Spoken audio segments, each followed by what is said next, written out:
Hello, and thank you for coming along to this talk as part of GAConf Europe. This talk is called The Statistics Behind Accessibility Advertising. I'm going to talk quite quickly because I only have 15 minutes and I have a lot that I want to talk about. So, very quick introduction. My name is Laura Kate Dale. I am a full-time video game critic and content creator. I have been for over a decade, and for the past 6 years my focus has been on accessibility. I create a weekly video series called Accessibility, teaching accessibility basics and providing accessibility-focused game reviews. And on alternating weeks, I host a video game accessibility podcast called Control-Alt-Access with accessibility advocate Arevia. I also work as a freelance accessibility consultant with credits on games such as Life is Strange Double Exposure. The Accessibility Summer Showcase had its debut in June of 2023, and has been an annual event each June since. The event was born out of a frustration at the lack of accessibility-focused information being made available during Summer Games Fest week. Every year, in early June, a wide variety of companies produce trailer showcase live streams of varying topics and scales, showcasing upcoming video games due to release in the year ahead. This is, without a doubt, the highest concentration of video game promotional marketing live streams of the year. In June of 2025, for example, more than 15 showcase events aired online in the span of just 4 days, with additional showcase live streams taking place in the week before and after that condensed batch. While you might get lucky and catch a very quick mention of accessibility in 1 or 2 individual trailers, broadly speaking, most of the game trailers shared across these hours and hours of programming do not discuss accessibility in any form. This was the inspiration for initially creating the Accessibility Summer Showcase. The aim was to have at least one showcase during this deluge of game trailer presentations, which featured accessible, adapted showcase variants, and where every trailer detailed the accessibility features and limitations of their game, so that disabled players would know with confidence if an exciting-sounding game was likely to be playable for them or not upon release. Additionally, games would only be selected for inclusion in the showcase if their developers had made a decent effort to make their game accessible to a wide range of disabled gamers. Effort was put into ensuring that for as many disabled gamers watching as possible, there would be multiple games from multiple genres that would be playable for them, so that viewers would have a chance to find a game that's thematically interesting to them, not just have to settle for the only game that's accessibly playable. The showcase is basically my solo passion project. I pay my wife Jane to help with editing the finished showcase, but otherwise it's basically a solo, self-funded operation. I attempt to find sponsorships where possible for the event, purely to cover the costs of producing ASL and BSL adapted versions. I'm very thankful that Sightless Combat records our audio descriptions free of charge. So, in terms of statistics, let's start with my own data and some of the publicly visible numbers. The 2023 Summer Showcase clocked in at 45 minutes in length and covered 15 games. The main YouTube upload of the showcase brought in 7,700 views. The audio-described showcase brought in around 650, the ASL version was viewed 300 times, and the BSL 370. This brought our total number of views to around 9,000 YouTube views for the full showcase. We also uploaded trailers for each game individually. Added together, these individual trailer uploads were viewed around 5,000 times cumulatively. This brings the YouTube views for our first year to around 14,000 for a first-time accessibility-focused showcase. We also averaged around 250 concurrent viewers during our Twitch broadcast. This first year struggled to get much attention in advance of airing, but did get a decent amount of press coverage after, with very positive and favourable coverage of the event and its games on sites including Eurogamer, The Verge, Polygon, Can I Play That, and IGN. Jumping ahead to 2024, the main showcase brought in around 8.6 thousand viewers, 350 ASL viewers, 180 BSL, and 700 audio-described views. Standalone trailer uploads for 16 games brought in approximately 5,000 more views. The showcase brought in a similar number of live Twitch viewers as the first year. Our total YouTube views for the event were around 15,000. Press coverage after the fact was similar to the first year, but this time the event did receive a lot more coverage in advance of airing, with a decent number of gaming websites listing the event in their official Schedule of Summer Games Fest events lists. Press coverage after the fact was similar to the first year, but this time the event received a lot more coverage in advance of airing, with a decent number of gaming websites listing the event in their official schedule of Summer Games Fest events. I made the showcase available to watch a week early under embargo for press. I pitched this as a way to prepare additional Summer Games Fest content without adding more work to that incredibly busy week itself. The event was deliberately, alphabetically, and chronologically positioned to be the first showcase to appear on most website schedules for that week, with the Accessibility name and being scheduled for a few hours prior to Jeff Keighley's big budget showcase, positioning at the top of most lists. The 2024 showcase was the first year that I was able to contact Valve and arrange for the showcase to have a presence on Steam during Summer Games Fest, creating an event page. This page was visible for 1 week, starting when the showcase went live, and featured all of the games included in the showcase, organised by the types of accessibility support that they offered. Games included in the showcase featured a banner on their Steam page, which, if clicked, would direct users to view the rest of the games in the collection. On the first year, we had 2.3 million impressions on Steam, but only converted this to around 15,000 engaged users. Obviously, some of this is down to accessibility being a niche topic when presented broadly to a wide number of gamers, but it did show that I was going to need to work harder on the following year's Steam event to work out how to better convert views into engagement. Looking at the 2025 showcase, we brought in around 8,000 YouTube views on the main broadcast, 50 minutes long, 170 BSL viewers, 250 ASL viewers, and 550 audio-described viewers. 2025's showcase featured 18 games, and we experimented with uploading both the standard trailers as well as the audio-described trailer variants as individual uploads. This brought in around 6,000 additional views. Our total YouTube views for the event were again around 15,000. However, our Steam event metrics for 2025 were dramatically improved. Valve agreed to include the Summer Showcase in the Summer Games Fest section of Steam for 2025, which involved more prominent promotion to users logging into Steam, placement of our event page alongside other event pages prominently shown in the Steam homepage, and the ability to livestream the showcase live on Steam for users to watch within the Steam client. While the audience watching on Steam skewed a lot more heavily toward viewers who were not already invested in accessibility as a subject, the live audience on that platform were really receptive to the trailers being shown regardless. This was able to capture an audience who might not have otherwise clicked on an accessibility-focused showcase, assuming that it wasn't designed for them. 541,000 people saw the showcase broadcast on Steam, with 500 of those live viewers engaging with the chat and watching an extended amount of the showcase.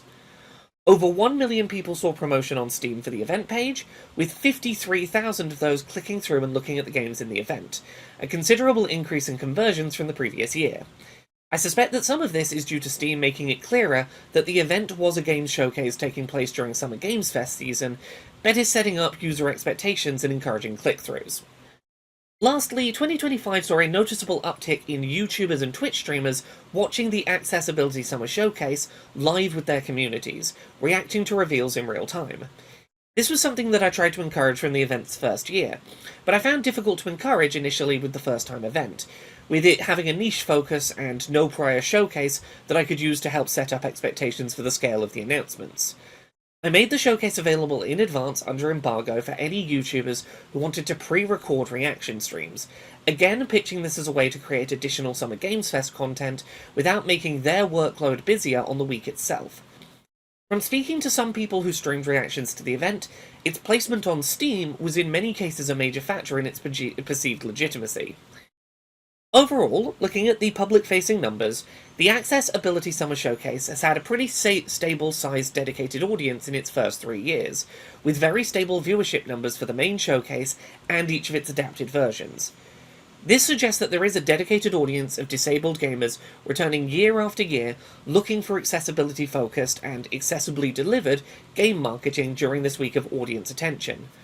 While viewership numbers certainly don't rival the biggest showcases during that week, featuring titles from major game publishers, a showcase that is focused on primarily indie titles can carve out a dedicated audience in a week where the sheer number of showcases happening can result in audience fatigue. Some of the information shared by developers that I'm about to talk about will be anonymized in this talk at the requests of developers or publishers, but I will, where permitted, be specific with data that was shared with me. In no particular order, I'm going to start by talking about a game that was showcased in the 2024 Summer Showcase, Periphery Synthetic. A non-violent first-person Metroidvania, fully playable via audio cues, Periphery Synthetic's developer almost had to pull out of the 2024 Summer Showcase event due to not having the time to produce a trailer in time for the event's editing deadline. I stepped in because I really believed in the game, and created a trailer on the developer's behalf to ensure they could be included. That game received highly glowing press coverage on both Eurogamer and The Verge, which put the game on the radar of the wider gaming accessibility community. In the developer's own words, this created so much momentum for the project leading up to its release and subsequent award nominations, including the Indie Game Awards. In terms of Steam page views for the game, the developer said, "In general, the showcase doubled the average daily visits, and visits have stabilized around that level in 2026. This may be a good opportunity for me to talk about the showcase's seeming impact on the games that get highlighted annually for accessibility-focused end-of-the-year gaming awards. While I obviously cannot draw a one-to-one line between games being showcased in the Summer Showcase and getting awards attention, I can highlight that in 2024, as a sample year, 3 out of 5 nominees for the GAConf Indie Excellence Award, including Periphery Synthetic, Botany Manor, and Pine Hearts, were titles that were showcased in the AA Summer Showcase that year. Similarly that year, at the 2024 Indie Game Awards, 3 out of 6 nominations were AA Summer Showcase titles: Periphery Synthetic, Elsie, and Pine Hearts. Going back to individual game-specific data, the game Wednesdays, a game about emotionally processing trauma, saw around 800 new wishlists on Steam over a 4-day period following their inclusion in the Accessibility Summer Showcase 2025. Brock the Investigator, a side-scrolling point-and-click adventure game with brawling combat sequences, playable by sightless blind players, had a trailer included in the 2023 Accessibility Summer Showcase. While the developer didn't share showcase-specific stats for this talk, they did want to share that 950 people out of the 16,500 who completed a playthrough of the game made use of their accessibility features. Their most used accessibility feature by far was their set of blind player accessibility tools, which were the tools that we primarily focused on talking about during the Summer Showcase. Between 5 to 10% of the game's player base made use of the accessibility features that they promoted during the showcase. Bits and Bobs by Tempo Lab Games featured in the 2025 Summer Showcase. The game's developers are certain, in their words, that their inclusion in the showcase had a notable impact on attention for their game, noting in particular that they noticed people joining their Discord, specifically mentioning the AA Summer Showcase as being what brought the game to their attention, and got them interested enough to go and seek out a community around that game. Upheaval is a text-based open-world roguelike adventure, currently still in development. Included in the 2023 and 2024 Summer Showcases, developer Alex Leone shared that Upheaval received more than 1,000 wish lists for the game directly attributable to inclusion in the showcase, as well as noticing word-of-mouth buzz generated by existing fans of the game excited to see the game included in a showcase event, though the impact of that word-of-mouth buzz is harder to track. Half-Sunk Games, developers of Blow Up: Avenge Humanity, included in the 2025 Summer Showcase, saw a spike of 366 wish lists for their game during its live broadcast. Their game is still in development, with several hundred more wish lists in the days that followed the initial broadcast. Looking at the anonymized and public data shared with me by developers, inclusion of a trailer in the Accessibility Summer Showcase could be directly attributed to, on average, a spike of around 1,100 wish lists per game over a 4-day window directly following the live broadcast. There are some outliers in both directions, but I would say this is a fair estimate to share publicly. This translates to each game getting wishlisted by around 1 in every 15 viewers, or around a 6.6% conversion rate to wishlisting on average. Of note, many developers who have been included in the Accessibility Summer Showcase over the past 3 years have used the work done for the showcase as a starting point for accessibility promotion as their games approached closer to launch. The survival climbing game Cairn, for example, posted the Accessibility Summer Showcase trailer for the game to their own social channels after the showcase was over, and included the same trailer on a dedicated accessibility information webpage immediately prior to the game's launch. Many other developers involved in the showcase have followed a similar blueprint, using the showcase for an initial set of eyes on their trailer that are invested in finding accessible video games, then reusing the trailers to save work down the line and provide accessibility information resources as release approaches. Additionally, while I cannot share specifics at this stage, I can share that over the past 3 years, 3 games shown in the Accessibility Summer Showcase have found publishers as a direct result of their inclusion in the event. I know that this is a lot of information and I've gone through it very quickly. Feel free to reach out to me at laurakbuzzofficial@gmail.com if you would like to ask any follow-up questions, or catch me in the Discord chat if you're watching this broadcast live. The 2026 Summer Showcase will be airing on June 5th. If you're watching this talk when it's broadcast live, submissions for games to be included are still open until this Friday, with a few weeks window to produce trailer materials. I would love to hear from you if you would be interested in showcasing a game during this year's event, or would be open to sponsoring the event to help cover the costs of adapted versions being produced. Thank you very much. I hope I'd squeeze this into 15 minutes. Thank you.